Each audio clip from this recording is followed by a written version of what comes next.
to Dr. Maitli's Music Therapy Channel. இன்றைய பதிவிலையும் நம்மளோட emotions, நம்மளோட உணர்ச்சிகள் எப்பொழுது பக்குவம் அடையும், உணர்ச்சிகளை எங்கனம் என்ன ரிஃபைன் பண்ணிக்கிறது, பக்குவப்படுத்திக் கொள்வது அப்படின்னு சில செய்திகளை பகிர்ந்துக்கலாம். முதல்ல ஹாப்பினஸ், ஜாய்ஃபுல்னஸ், அப்புறம் எக்ஸைட்மெண்ட், இன்வால்மெண்ட்டோட இருக்கிற ஒரு இன்ட்ரெஸ்டிங், அதெல்லாம் ஒரு இன்ட்ரெஸ்டிங் டாப்பிக்கில் நம்ம இதை பற்றி பேச முடியும். முதல்ல how to run our show. ஒரு தனி மனிதரும் நம்மளுடைய ஹாப்பினஸ் எப்படிலாம் வளர்த்துக்கணும் அப்படின்னு சின்ன சின்ன விஷயங்கள் எல்லாம் நம்ம சரியாக செய்கிறோம் அப்படின்னு சொல்கிறோம். அப்புறம் தெர் ஆர் பீப்புள், அவங்க இதுக்கு அடுத்து இதை செய்யணும், அப்புறம் இந்த சாமான்லாம் எடுத்து வைக்கணும், அப்புறம் அங்கே புக்ஸ் எல்லாம் அடிக்க வச்சுக்கணும், அப்புறம் இந்த ஹோம்ஒர்க் எழுதணும் அப்படின்னு அவங்களுக்கு ஒரு செல்ஃப் டாக் கொடுத்துக்கிட்டே சில வேலைகளெல்லாம் செய்வாங்க. சில பிள்ளைங்க, not every one, we cannot generalise. அப்படியே ஊரில் ஒரு 10 பிள்ளைங்க இருக்கிறாங்க, 10 பிள்ளைங்களும் அப்படி செய்வாங்கன்னு சொல்ல முடியாது. அதில் ஒருத்தர் கூட 10 பிள்ளைங்கள ஒரு ஆள் கூட செய்ய மாட்டாங்க.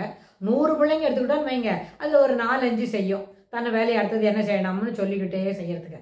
ப்ரொவைடட் அந்த பிள்ளைங்களுக்கு டிசிப்ளின் சொல்லி கொடுத்து அவங்க வேலையை அவங்களே செய்வாங்களான்னு தயார் பண்ணின பிறகுதான். ஆனால் நிறைய பேரண்ட்ஸ் எப்படி இருப்பாங்க, நம்ம வேலையை யாராவது செய்து கொடுத்துட்டா தேவலாம் தான், நம்ம செய்யக்கூடிய வேலையை வேற யாராவது என்ன முடிச்சு கொடுத்தாங்களான்னு சரிதான். Whether we are commencing it or not, we are not at all ready to commence the work, we are bit lethargic, என்ன இனிஷியேட்டே இல்லாமல் இருக்கிறோம் அப்படின்லாம் இருந்தால் கூட அந்த வேலையை யாராவது செய்து முடிச்சா தேவையில்லை அப்படின்னு நினைக்கிற பேரண்ட்ஸ்லாம் ப்ரெசன்ட் சினாரியோவில் இருக்கிறாங்க. இவங்க நேத்திய யங்கர் ஜெனரேஷன் தான். இன்னைக்கு அவங்க மிடில் ஏஜில் இருக்கிறாங்க, ஒரு 28-30 வயசுல அப்படின்னா அவங்களுக்கு அந்த வேலையை செய்ய வேண்டிய ஒரு சுறுசுறுப்பு இல்லை, அவுட் எஸ்கேப். இந்த வேலையை செய்யாமல் இருக்கிறது எப்படி அப்படிக்கு தான் யோசிக்கிறாங்க. எப்படி சீக்கிரமாக செய்து முடிக்கிறதுன்னு யோசித்தா things will be very much different. அப்புறம் there is a ocean of difference between not to do the work and how to complete the work. அது ரெண்டும் இருக்கு இல்லையா. வேலையை செய்யாமல் விடுறது எப்படின்னு யோசிக்கிறது காட்டிலும் எப்படி சீக்கிரமாக சிறப்பாக முடிக்கிறது அப்படின்னு யோசிக்கிறது தான் இன்னும் மேன்மை தரும். அதுதான் நம்மளோட ரோலை நம்ம சரியாக செய்கிறோம்னு அர்த்தம். அப்போது வெரி வாண்ட் டு யாரையான ஒருத்தரை திருப்திப்படுத்தணும், வேலை செய்தோமா, இதெல்லாம் பண்ணிடணுமா, அதோட சரி, அது நல்லா செய்தமா, ஏற்புடையதாக இருக்கிறதா, அதில் குறைபாடு இல்லாமல் இருக்கிறதா, அது நல்லா செய்யறது வேற, சரியா செய்யறது வேற, சிறப்பாக செய்யறது வேற. சிறப்பாக செய்யணும்னு சொன்னால் அந்த சிறப்பாக செய்யறதுன்ற அந்த ஸ்டேட்மெண்ட்டுக்குள்ள சரியா செய்யறதும் நல்லா செய்யறதும் உள்ளுக்குள்ள வந்துடும். நல்லா மட்டும் செய்தால் சில நேரத்தில் அது சரியா இருக்காது போகும், நல்லா மட்டும் செய்தால் சில நேரத்தில் நிறைய நேரத்தில் அது சிறப்பாக இல்லாத அமையும். அப்போ ஆனால் சிறப்பாக செய்யணும் அப்படின்ற ஒரு மனப்பான்மையை வளர்த்துக்கிட்டு நம்மக்கிட்ட கொடுத்துருக்கிற ஒரு அசைன்மெண்ட்டை அதை நம்ம என்ன பண்ணுறோம், நம்மளுக்குன்னு கொடுத்துருக்கிற வேலையை நம்ம சிறப்பாக செய்ய வேண்டும் இன் ஆல் பெர்ஸ்பெக்டிவ்ஸ். அப்படி யோசிக்கணும் இல்லை. அப்படி யோசித்துட்டா அந்த வேலை என்ன ஆகும், நல்லாவும் இருக்கும், அதே நேரத்தில் சரியாகவும் இருக்கும். இப்போ இதுக்கு என்ன விஷயம் செய்யணும், நம்மளுக்கு ஒரு அசைன்மெண்ட் கொடுத்துருக்குறாங்க, அதை சிறப்பாக செய்ய வேண்டும் அப்படின்னா அந்த கொடுத்துருக்கிற வேலையில் எத்தனை செக்மெண்ட் பண்ணிக்கலாம், 3 செக்மெண்ட் ஆக்கிக்கலாமா, 4 செக்மெண்ட் ஆக்கிக்கலாம், part wise and whole completing the ஒர்க்கை அப்படின்ற கான்செப்டில் 4-5 செக்மெண்ட்டாக பிரிச்சுக்கிட்டு ஒரு செக்மெண்ட்லேயும் பர்ஃபெக்டாக இருக்கிறதுக்கு என்னெல்லாம் வழி, ஒரு செக்மெண்ட்லேயும் சரியாக இருக்கிறதுக்கு என்ன வழி அப்படின்னு யோசிச்சுட்டு கொஞ்சம் ப்ரியாம்பிள் லெவலில் ஒரு சில வேலைகளை நம்ம செய்ய துவங்கினா அதுவே என்ன பண்ணும், தன்னடைவே அந்த வேலை கொடுத்துருக்கிற அசைன்மெண்ட்டு சிறப்பாக அமையும். இன்ஸ்டட் அதெல்லாம் இல்லாமல் எங்கே பார்க்குறோமோ அங்கேருந்து ஆரம்பித்து செய்தால் நடுவில் சில முக்கியமான விஷயங்களை விட்டுடுவோம், நடுவில் சில முக்கியமான விஷயங்களை பற்றி எழுதுறதுக்கு மறந்துவிடும், சில நேரத்தில் அதை பற்றி படிச்சிருக்க கூட மாட்டோம். All the 3 things may likely to happen.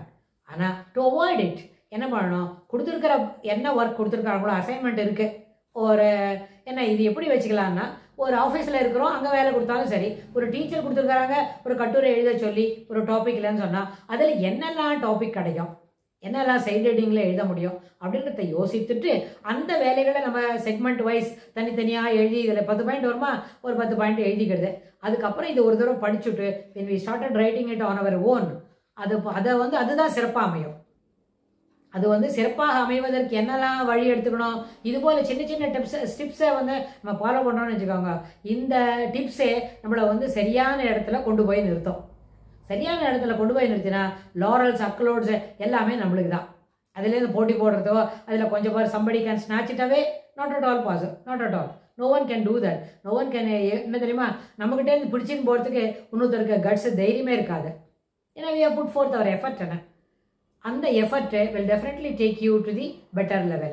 அதனால் எப்பொழுதும் இப்போ அதனால் இப்படி செய்யறதுனால என்ன ஆகும்னு கேட்டால் அடுத்தவங்களோட கண்ட்ரோலில் நம்ம இருக்கிறோமா, எமோஷன்ஸ் எப்படி கண்ட்ரோல் பண்ணுறது, இது மாதிரி சரியாக செய்துட்டா சந்தோஷமாக இருக்குமேனா, எப்போவுமே நம்மளோட இண்டிவிஜுவலை கண்ட்ரோல் பண்ணுறதை காட்டிலும் எப்படி நம்ம லிபரலாக யோசனை பண்ணுறது அப்படின்னு யோசிக்கணும். கண்ட்ரோல் பண்ணுறதுன்னு சொன்னால் negative aspects of the emotions இருக்கு, that ought to be controlled. கண்ட்ரோல்னா யூ ஷுட் நாட் எக்ஸ்பிரஸ்ன்னு அர்த்தம். கோவம் வரும்போது அதை அடக்கணுன்றதை காட்டிலும் ஏன் கோவம் வருதுன்னு தெரிஞ்சுட்டா கோவமே வராமல் இருக்கும். தவறாக தடிமனான வார்த்தைகளை பேச போகிறோம் அப்படின்னு சொன்னால் எதுக்காக தடிமனான வார்த்தைகளை பேசணும் அப்படின்னு தெரிஞ்சுட்டா நம்ம தடிமனான வார்த்தைகளே பேச மாட்டோம். எப்போவுமே எல்லாமே என்ன இருக்கும், பொலைட்டாக, சட்டிலாக, ஈஸியாக ஏற்றுக்கொள்ளக்கூடிய வார்த்தைகள் மட்டுமே பயன்படுத்தப்படும். ஆனால் அப்படி யோசிக்க தவறுறதுனால தான் தடிமனான வார்த்தைகள் பேச வேண்டிய ஒரு கட்டாயம் வருது. தடிமனான வார்த்தைகள் பேசினா நம்மளோட இமேஜ் என்ன ஆகும், துக்கு நூறாக போயிடும். செய்ய வேண்டிய வேலைகளை சிறப்பாக செய்யலைன்னா nobody will appreciate that work. Simply you will be ignored. You will not given any assignment at a later point of your, அந்த அசைன்மெண்ட் சீசன் முடியும் இல்லை, அதுக்குள்ளே ஒரு அசைன்மெண்ட் கூட உனக்கு இன்னொரு தடவை தர மாட்டாங்க. ஏன்னா முன்னாடி அசைன்மெண்ட்டே you did complete it proper.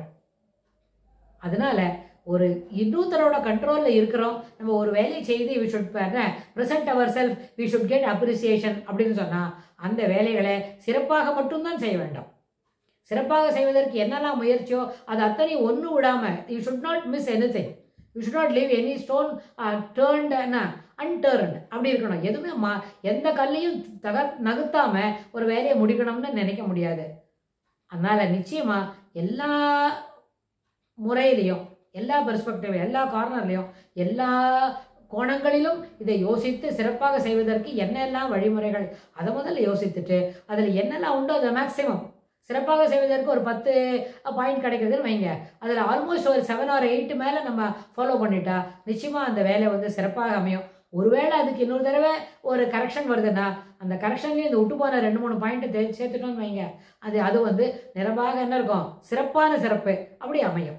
அதனால் யோசிப்பதற்கும் செய்வதற்கும், எதுக்கு இந்த யோசிப்பதை பற்றியும் இதை இந்த அடுத்த இம்மிடியேட்டாக இந்த எபிசோடில் சேர்த்தோம்னு சொன்னால், சென்ற பதிவில் சொன்னோம் இசை என்ன பண்ணோம், தாட் ப்ராசஸை கிளாரிட்டி கொடுக்கும், அப்புறம் டோபமைன் லெவலை என்ஹான்ஸ் பண்ணோம், அதுக்கப்புறம் நெகட்டிவ் எமோஷன்ஸ்லேருந்து வெளியில் வர தெரியும்னு சொன்னோம். அதுபோல் ஒரு இசை இருக்கிற செஷனில் கேட்டுவிட்டு சரி பண்ணிட்டா இந்த மாதிரி ஒரு சிறப்பான வேலைகளை செய்வதற்கு அதுவே ஒரு காரணியாக அமையும். அதுவே it will take you the right track அப்படின்னு ஆயிரும்னு சொல்லி இந்த பதிவை நம்ம நிறைவு செய்கிறோம். இதுக்கு தொடர்புடைய செய்திகளை வரப்போகிற பகுதிகளெல்லாம் பார்க்கலாம். தேங்க்ஸ் ஃபார் வாட்சிங்.